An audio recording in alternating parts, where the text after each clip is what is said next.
ಅಮೆರಿಕಾದಲ್ಲಿ ಟ್ರಂಪ್ 2.0 ದರ್ಬಾರ್ ಶುರುವಾಗಿದೆ. ಈ ಕ್ಷಣದಿಂದ ದರ್ಬಾರ್ ಆರಂಭ ಆಗ್ತಾ ಇದ್ದಂತೆ ಭಾಷಣದಲ್ಲಿ ಅವರು ಆರಂಭದಲ್ಲಿ ಹೇಳಿದ್ದು ಅಮೆರಿಕ ಫಸ್ಟ್ ಅನ್ನೋ ಘೋಷಣೆ. ಅಮೆರಿಕದ ಸುವರ್ಣ ಯುಗ ಆರಂಭ ಆಗಿದೆ ಅಂತೇಳಿ ಟ್ರಂಪ್ ಉಚ್ಚರಿಸಿದ್ದಾರೆ. ಅಮೆರಿಕದ ಒಳಗೆ ಯಾರೆಲ್ಲ ನುಸುಳುಕೋರರು ಇರ್ತಾರೆ ಅವರಿಗೆ ಅವಕಾಶವಿಲ್ಲ. ಬೈಡನ್ ಸರ್ಕಾರ ಆಡಳಿತದಲ್ಲಿ ಅದು ಫೇಲ್ಯೂರ್ ಆಗಿತ್ತು. ಯಾವುದೋ ದೊಡ್ಡ ಉದ್ದೇಶಕ್ಕೆ ನಾನು ಜೀವಂತವಾಗಿದ್ದೀನಿ. ಅಮೆರಿಕದ ದಕ್ಷಿಣ ಗಡಿಯಲ್ಲಿ ಎಮರ್ಜೆನ್ಸಿ ಘೋಷಣೆ ಎಲ್ಲ ವಿಚಾರಗಳನ್ನು ಪ್ರಸ್ತಾಪ ಮಾಡಿದ್ರು. ಅಮೆರಿಕವನ್ನ ಜಗತ್ತು ಮತ್ತೆ ಗೌರವದಿಂದ ನೋಡುತ್ತೆ. ಈ ಕ್ಷಣದಿಂದಲೇ ಅಮೆರಿಕದಲ್ಲಿ ಬದಲಾವಣೆ ಆರಂಭ ಆಗುತ್ತೆ. ಚುನಾವಣೆಯಲ್ಲಿ ನನ್ನನ್ನ ಕೊಲ್ಲುವ ಯತ್ನ ಕೂಡ ನಡೆದಿತ್ತು. ಅವರ ಮೇಲೆ ಏನು ಶೂಟ್ ಆಗಿತ್ತಲ್ಲ, ಫೈರಿಂಗ್, ಅದನ್ನು ಕೂಡ ಇಲ್ಲಿ ಪ್ರಸ್ತಾಪ ಮಾಡ್ತಾರೆ. ತಮ್ಮ ಮೇಲೆ ನಡೆದಿದ್ದ ದಾಳಿಯನ್ನ ನೆನಪಿಸ್ಕೊಳ್ತಾರೆ. ಡೊನಾಲ್ಡ್ ಟ್ರಂಪ್ ಬೈಡನ್ ಕಾನೂನನ್ನ ದುರುಪಯೋಗ ಮಾಡಿಕೊಂಡಿದ್ರು ಅಂತೇಳಿ ವಾಗ್ದಾಳಿಯನ್ನ ಕೂಡ ನಡೆಸಿದ್ದಾರೆ. ನನ್ನ ಆಡಳಿತದಲ್ಲಿ ಸಾರ್ವಜನಿಕರ ಆರೋಗ್ಯದ ಬಗ್ಗೆ ಕಾಳಜಿ ವಹಿಸಲಾಗುತ್ತೆ, ಎಲ್ಲೂ ಕೂಡ ಹಿಂದೆ ಆಗೋದಿಲ್ಲ. ನನ್ನ ಆಡಳಿತದಲ್ಲಿ ಅಮೆರಿಕದ ಕನಸನ್ನ ನನಸು ಮಾಡ್ತೀವಿ ಅಂತಲೂ ಕೂಡ ಭಾಷಣದಲ್ಲಿ ತಿಳಿಸಿದ್ದಾರೆ. ಅಮೆರಿಕದ ದಕ್ಷಿಣ ಗಡಿಯಲ್ಲಿ ಎಮರ್ಜೆನ್ಸಿ ಘೋಷಣೆ ಅಧ್ಯಕ್ಷ ಪಟ್ಟ ಏರ್ತಾ ಇದ್ದಂತೆ ಟ್ರಂಪ್ ಇದು ಅತಿ ದೊಡ್ಡ ನಿರ್ಧಾರವನ್ನ ತೆಗೆದುಕೊಂಡಿದ್ದಾರೆ. ನನಗೆ ಯಾರೆಲ್ಲ ಬೆಂಬಲವನ್ನ ಕೊಟ್ಟಿದ್ದಾರೆ ನಾನು ಅದನ್ನ ಮರೆಯೋದಿಲ್ಲ. ಎಲ್ಲಾ ಮಾಜಿ ಅಧ್ಯಕ್ಷರಿಗೂ ಕೂಡ ಧನ್ಯವಾದವನ್ನ ಕೂಡ ತಿಳಿಸಿದ್ದಾರೆ.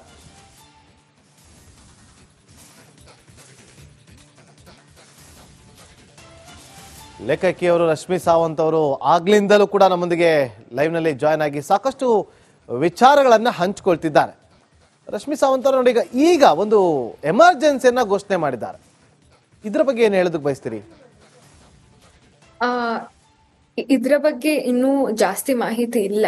ಸೊ ನಾನು ಇದ್ರ ಬಗ್ಗೆ ಇವಾಗ ಏನು ಅಭಿಪ್ರಾಯ ಕೊಡ್ಲಿಕ್ಕೆ ಬಯಸೋದಿಲ್ಲ.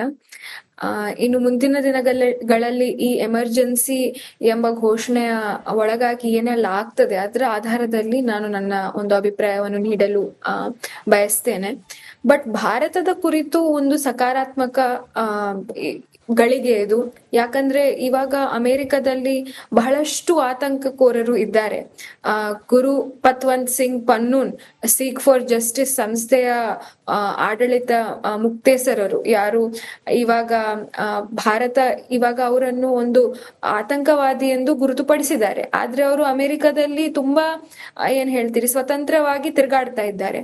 ಅಂತ ಯಾರೆಲ್ಲ ಒಂದು ಭೇದಿ ಭಾವದ ಮಾನಸಿಕತೆಯ ಆತಂಕವಾದಿಗಳು ಬೇರೆ ದೇಶಗಳಲ್ಲಿ ಎಸ್ಪೆಷಲಿ ಅಮೆರಿಕದಲ್ಲಿ ಸ್ವತಂತ್ರವಾಗಿ ಇವಾಗ ನಡವಳಿಕೆ ನಡೆಸ್ತಾ ಇದ್ದಾರೆ, ಅವರದ್ದಿನ್ನು ದಿನಗಳು ಕಮ್ಮಿ ಆಗ್ತದೆ. ಅವರ ಏನೆಲ್ಲ ಆಕ್ಟಿವಿಟೀಸ್ ಇದೆ ಅದನ್ನು ಕಂಟ್ರೋಲ್ ಮಾಡ್ತಾರೆ. ಮತ್ತೆ ಇನ್ನೂ ಜಾಸ್ತಿ ಅವರು ಭಾರತದ ವಿರುದ್ಧವಾಗಿ ಏನಾದ್ರೆ ಸ್ಟೆಪ್ಸ್ ತಗೊಂಡ್ರೆ ಅವರನ್ನು ಭಾರತಕ್ಕೆ ಒಂದು ಎಕ್ಸ್ಟ್ರಾಡೈಟ್ ಮಾಡುವ ಒಂದು ಸಂಭಾವನೆಗಳು ಇವೆ.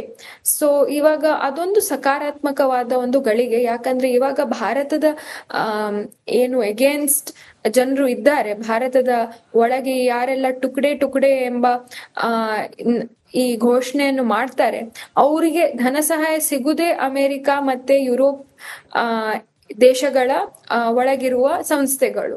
ಆ ಸಂಸ್ಥೆಗಳ ಮೇಲೆ ಎಲ್ಲ ಇವಾಗ ಒಂದು ಎನ್ಕ್ವೈರಿ, ಆ ಸಂಸ್ಥೆಗಳ ಮೇಲೆ ಎಲ್ಲ ಇವಾಗ ಒಂದು ಜಾಂಚ್ ಶುರು ಆಗ್ಲಿಕ್ಕೆ ಇದೆ. ಯಾಕಂದ್ರೆ ಈ ಸಂಸ್ಥೆಗಳೆಲ್ಲ ಒಂದು ಸಿದ್ಧಾಂತಕ್ಕೆ ಒಳಗಾದ ಸಂಸ್ಥೆಗಳು. ಈ ಸಿದ್ಧಾಂತದ ವಿರುದ್ಧ ನಿಲ್ಲುವವರು ಡೊನಾಲ್ಡ್ ಟ್ರಂಪ್.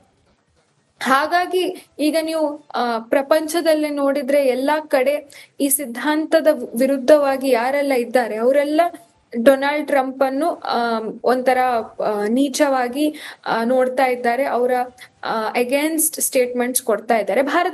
ಭಾರತದ ಟುಕಡೆ ಗ್ಯಾಂಗ್, ಲುಟಿಯನ್ಸ್ ಗ್ಯಾಂಗ್ ಇವತ್ತು ಅಳ್ತಾ ಇದ್ದಾರೆ ಡೊನಾಲ್ಡ್ ಟ್ರಂಪ್ ಅವರ ಶಪಥ ಗ್ರಹಣವನ್ನು ನೋಡಿ. ಅವರ ಪಬ್ಲಿಕ್ ಸ್ಟೇಟ್ಮೆಂಟ್ಸ್ ಇರ್ಬೋದು, ಟ್ವಿಟರ್ ಇರ್ಬೋದು, ನೋಡಿದ್ರೆ ಸಾಕ್ಷಾತ್ಕಾರವಾಗಿ ನಮ್ಗೆ ಕಾಣ್ತದೆ ಅವರದ್ದೊಂದು ಡಿಸ್ಪ್ಲೆಜರ್ ಡೊನಾಲ್ಡ್ ಟ್ರಂಪ್ ಅವರ ಶಪಥ ಗ್ರಹಣ ಮೇಲೆ. ಹಾಗಾಗಿ ಭಾರತದ ಪ್ರತಿ ಒಂದು ಸಕಾರಾತ್ಮಕವಾದ ಗಳಿಗೆ ಅಮೆರಿಕದ ಒಳಗೆ ಏನಾಗ್ತದೆ ಏನಾಗುದಿಲ್ಲ ಇದ್ರ ಗ್ಯಾರಂಟಿ ನಾವು ತಗೊಳ್ಳಿಕ್ಕೆ ಸಾಧ್ಯವಿಲ್ಲ. ಎಮರ್ಜೆನ್ಸಿ ಡಿಕ್ಲೇರ್ ಮಾಡಿ ಅದ್ರ ಒಳಗಾಗಿ ಏನು ಮಾಡ್ತಾರೆ ಅದ್ರ ಗ್ಯಾರಂಟೀಸ್ ನಾವು ತಗೊಳ್ಲಿಕ್ಕೆ ಆಗುದಿಲ್ಲ. ಬಟ್ ನಮ್ಮ ಪ್ರತಿ ಮಿತ್ರತೆ ಹೊಂದಿರುವ ಒಂದು ರಾಷ್ಟ್ರಪತಿ ಇವಾಗ ಅಮೆರಿಕದಲ್ಲಿ ಶಪಥ ಗ್ರಹಣವನ್ನು ತಗೊಂಡಿದ್ದಾರೆ. ಇದರಿಂದ ಭಾರತಕ್ಕೆ ತುಂಬಾ ಒಳ್ಳೆಯದಾಗ್ಲಿಕ್ಕಿದೆ. ಆಂಟಿ ಚೈನಾ ಪಾಲಿಸಿಯನ್ನು ಫಾಲೋ ಮಾಡುವ ಡೊನಾಲ್ಡ್ ಟ್ರಂಪ್ ಅವರು, ಇದರಿಂದ ಭಾರತಕ್ಕೆ ತುಂಬಾ ಅಡ್ವಾಂಟೇಜ್ ಸಿಗ್ಲಿಕ್ಕಿದೆ. ಯಾಕಂದ್ರೆ ಚೈನಾದ ವಿರುದ್ಧ ಟ್ರಂಪ್ ಅವರ ಪಾಲಿಸಿ ಇರ್ಬೋದು, ಅವರ ಸ್ಟೇಟ್ಮೆಂಟ್ಸ್ ಇರ್ಬೋದು, ಪಬ್ಲಿಕ್ ಸ್ಪೇಸ್ ಅಲ್ಲಿ ಆಕ್ಸೆಸಿಬಲ್ ಆಗಿದೆ. ಸೊ ನಮ್ಗೆಲ್ರಿಗೂ ಗೊತ್ತುಂಟು ಅವರ ಒಂದು ಆಂಟಿ ಚೈನಾ ಪಾಲಿಸಿ ಬಗ್ಗೆ. ನಮ್ಗೆ ಅವರ ಒಂದು ಆಂಟಿ ಎಕ್ಸ್ಟ್ರೀಮಿಸಮ್ ಏನಿದೆ ಆ ಪಾಲಿಸಿ ಬಗ್ಗೆಯೂ ಗೊತ್ತಿದೆ. ಸೊ ಇದರಿಂದ ಭಾರತಕ್ಕೆ ಒಂದು ಒಳ್ಳೆಯ ಗಳಿಗೆ. ಅಮೆರಿಕದಲ್ಲಿ ಏನಾಗ್ತದೆ, ಅಮೆರಿಕದ ಒಂದು ನೆರೆಮನೆಯಲ್ಲಿ ಏನಾಗ್ತದೆ, ಇದ್ರ ಬಗ್ಗೆ ನಾವು ಜಾಸ್ತಿ ಟಿಪ್ಪಣಿ ಕೊಡ್ಲಿಕ್ಕೆ ಸಾಧ್ಯವಿಲ್ಲ. ಅದು ನಮ್ಮ ಕನ್ಸರ್ನ್ ಕೂಡ ಅಲ್ಲ. ನಮ್ಗೆ ಇವಾಗ ಭಾರತಕ್ಕೆ ಎಷ್ಟು ಒಳ್ಳೆಯದಾಗ್ತದೆ, ಭಾರತದ ಭವಿಷ್ಯಕ್ಕೆ ಎಷ್ಟು ಸಕಾರಾತ್ಮಕವಾಗಿ ಒಂದು ಸಪೋರ್ಟ್ ಸಿಗ್ತದೆ, ಅದ್ರ ಮೇಲೆ ಮಾತ್ರ ನಮ್ಮ ಗಮನ. ಅಂಡ್ ಅದು ತುಂಬಾ ಭವ್ಯವಾಗಿದೆ, ಅದು ತುಂಬಾ ಏನ್ ಹೇಳ್ತೀರಿ, ಒಂದು ಸಕಾರಾತ್ಮಕವಾಗಿದೆ. ಇನ್ನು 2001 ಇಸವಿಯಲ್ಲಿ ಯಾರೆಲ್ಲ ಭಾರತದ ಒಂದು ರಾಜಕಾರಣಿ ಯಾರು ಅಲ್ಲಿ ಅರೆಸ್ಟ್ ಆಗಿದ್ರು, ಅದ್ರ ಫೈಲ್ ಕೂಡ ಡಿಕ್ಲಾಸಿಫೈ ಆದ್ರೆ ಭಾರತಕ್ಕೆ ಒಂದು ಕ್ಲಾರಿಟಿ ಸಿಗ್ತದೆ. ಈ ದೇಶದ ಕೆಲವು ರಾಜಕಾರಣಿಗಳೆಲ್ಲ ಈ ದೇಶದ ಟ್ಯಾಕ್ಸ್ ದುಡ್ಡಿನಿಂದ, ಧನ ಸಮೂಹದಿಂದ ಏನೆಲ್ಲ ಆಕ್ಟಿವಿಟೀಸ್ ಹೊರಗೋಗಿ ಮಾಡ್ತಾ ಇದ್ರು ಅಂತ. ಇವತ್ತಿನ ಡೇಟ್ ಅಲ್ಲಿ ಆ ಡಿಕ್ಲಾಸಿಫಿಕೇಶನ್ ಆಗುವ ಮುಂಚೆ ನಾವು ಬರೀ ಸ್ಪೆಕ್ಯುಲೇಟ್ ಮಾಡ್ಲಿಕ್ಕೆ ಸಾಧ್ಯ. ಆ ರಾಜಕಾರಣಿ ಯಾರು ಇರ್ಬೋದು, ಆ ರಾಜಕಾರಣಿ ಏನ್ ಮಾಡಿದ್ದು ಇರ್ಬೋದು ಅಂತ ನಾವು ಬರೀ ಏನ್ ಹೇಳ್ತೀರಿ, ಒಂದು ಇಂಡೈರೆಕ್ಟ್ ಮೆಥಡ್ ಅಲ್ಲಿ ಮಾತಾಡ್ಲಿಕ್ಕೆ ಸಾಧ್ಯ. ಬಟ್ ಅದು ಡಿಕ್ಲಾಸಿಫೈ ಆದ್ರೆ ಎಲ್ಲರಿಗೂ ಗೊತ್ತಾಗ್ತದೆ ಆ ರಾಜಕಾರಣಿ ಏನು ಮಾಡಿದ್ದಾರೆ. ಇವತ್ತಿನ ಅವರ ಸ್ಟೇಟ್ಮೆಂಟ್ಸ್ ಇರ್ಬೋದು ಭಾರತದಲ್ಲಿ, ಭಾರತದ ಕುರಿತು, ಅದು ಎಲ್ಲಿಂದ ಸ್ಟೆಮ್ ಆಗ್ತದೆ, ಅದರ ಕಾರಣ ಏನಂತ ಎಲ್ಲರಿಗೂ ಗೊತ್ತಾಗ್ತದೆ. ಸೊ ನನ್ನ ಏನು ಒಂದು ಅನಿಸಿಕೆ ಅಂದ್ರೆ, ಭಾರತಕ್ಕೆ ಒಳ್ಳೇದಾಗಲಿ, ಈ ಮಿತ್ರತ್ವದಿಂದ, ಈ ಒಂದು ಬಾಂಧತ್ವದಿಂದ ಭಾರತಕ್ಕೆ ಒಂದು ಭಾರತದ ಭವಿಷ್ಯ, ಭಾರತದ ವಿಕಸಿತ ಭಾರತ, ಭಾರತದ ಒಂದು ಭವಿಷ್ಯ ಇರ್ಬೋದು, ಭಾರತದ ಆರ್ಥಿಕ ಸ್ಥಿತಿ ಇರ್ಬೋದು. ಇವಾಗ ಭಾರತದ ಎದುರಿಗೆ ಇರುವುದು ಚೈನಾಕ್ಕೆ ಹಿಂದೆ ಹಾಕ್ಬೇಕಾದ್ರೆ ಅಮೆರಿಕದ ಸಹಾಯ ಅತಿ ಅವಶ್ಯಕ. ಸೊ ಟ್ರಂಪಿನ ಆಂಟಿ ಚೈನಾ ಪಾಲಿಸೀಸ್ ಇಂದ ಭಾರತಕ್ಕೆ ಒಂದು ಆರ್ಥಿಕವಾಗಿ ಸಪೋರ್ಟ್ ಸಿಗ್ತದೆ. ಭಾರತದ ಮ್ಯಾನುಫ್ಯಾಕ್ಚರಿಂಗ್ ಇರ್ಬೋದು, ಎಕ್ಸ್ಪೋರ್ಟ್ ಇರ್ಬೋದು, ಇದಕ್ಕೊಂದು ಒಳ್ಳೆಯ ಒಂದು ಆಶ್ರಯ ಸಿಗ್ಲಿ ಅಂತ ನನ್ನ ಒಂದು ಅನಿಸಿಕೆ. ಇದು ಆಗ್ತದೆ. ಇನ್ನು ಮುಂದಿನ ದಿನಗಳಲ್ಲಿ ಚೈನಾದ ವಿರುದ್ಧ ಭಾರತದ ಒಂದು ಸ್ಟ್ರಾಂಗ್ ಅಲೈ ಅಮೆರಿಕ, ದೊಡ್ಡಣ್ಣನ ಎದುರಿಗೆ ಚೈನಾಕ್ಕೆ ನಿಲ್ಲುವ ಇವತ್ತಿಗೂ ಕೆಪಾಸಿಟಿ ಇಲ್ಲ. ಯಾಕಂದ್ರೆ ಏನಿದ್ರು ಅಮೆರಿಕದ ಇಕಾನಮಿ ಇರ್ಬೋದು ಚೈನಾಕ್ಕಿಂತ ಜಾಸ್ತಿ ಇದೆ ಇವತ್ತಿನ ಡೇಟ್ ಅಲ್ಲಿ. ಸೊ ಭಾರತಕ್ಕೆ ಇದೊಂದು ಒಳ್ಳೆಯ ಗಳಿಗೆ.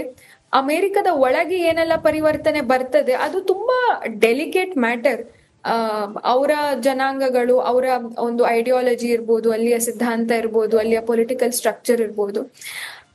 ಬಟ್ ಅಲ್ಲಿಯ ಭಾರತೀಯ ಮೂಲದ ಜನರು ಯಾರೆಲ್ಲ ಅಲ್ಲಿ ಇದ್ದಾರೆ ಅವರಿಗೆ ಟ್ರಂಪಿನ ಒಂದು ಅಡ್ಮಿನಿಸ್ಟ್ರೇಷನ್ ಅಲ್ಲಿ ಒಳ್ಳೆ ಹುದ್ದೆ ಸಿಕ್ಕಿದೆ. ವಿವೇಕ್ ರಾಮಸ್ವಾಮಿ ಇರ್ಬೋದು, ಮತ್ತೆ ದೇವ್ ಪಟೇಲ್ ಇರ್ಬೋದು, ಅವರಿಗೆಲ್ಲ ಒಳ್ಳೆ ಹುದ್ದೆ ಸಿಕ್ಕಿದೆ ಅಡ್ಮಿನಿಸ್ಟ್ರೇಷನ್ ಅಲ್ಲಿ. ಸೊ ಅದು ಒಂದು ಸಕಾರಾತ್ಮಕವಾದ ಗಳಿಗೆ ಭಾರತೀಯರಿಗೆ ಅಮೆರಿಕದಲ್ಲಿ. ಸೊ ಇದೆರಡೂ ನೋಡಿದ್ರೆ ಇವತ್ತಿನ ಕಾಲಘಟ್ಟದಲ್ಲಿ ಡೊನಾಲ್ಡ್ ಟ್ರಂಪಿನ ಒಂದು ಸ್ವೇರಿಂಗ್ ಇನ್ ಸೆರೆಮನಿಯಿಂದ ಒಂದು ಒಳ್ಳೆಯ ವಾತಾವರಣ ಕೂಡಿ ಬಂದಿದೆ. Okay, thank you so much Rashmi Sawant ಅವರು ಇಷ್ಟೊತ್ತವರೆಗೂ ನಮ್ಮೊಂದಿಗೆ ಮಾತಾಡಿ. ಮುಂಬರುವಂತ ದಿನಗಳಲ್ಲಿ ಭಾರತಕ್ಕೆ ಆಗುವಂತ ಅನುಕೂಲಗಳು, ಸಕಾರಾತ್ಮಕವಾದಂತಹ ಸ್ನೇಹ ಸಂಬಂಧ, ಇದರಿಂದ ನಮ್ಮ ಶತ್ರು ದೇಶಗಳಿಗೆ ಯಾವ ರೀತಿಯಾಗಿ ಪಾಠವನ್ನ ಕಲಿಸಬಹುದು ಅನ್ನೋದ ಎಲ್ಲಾ ವಿಚಾರಗಳನ್ನ ಹಂಚಿಕೊಂಡಿದ್ರಿ. Thank you so much Rashmi ಅವರೇ.